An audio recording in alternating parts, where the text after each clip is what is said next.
You ask Tiger to calculate. This deals with linear inequalities with one unknown. The final result is f smaller than 9. Let's solve it step by step. Swap sides.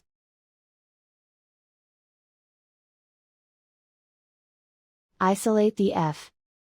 Divide both sides by 7.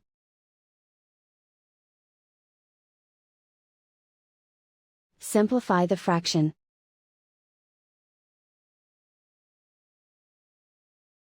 Find the greatest common factor of the numerator and denominator.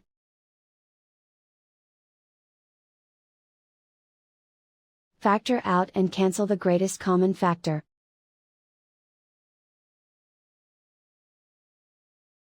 Plot the solution on a coordinate grid.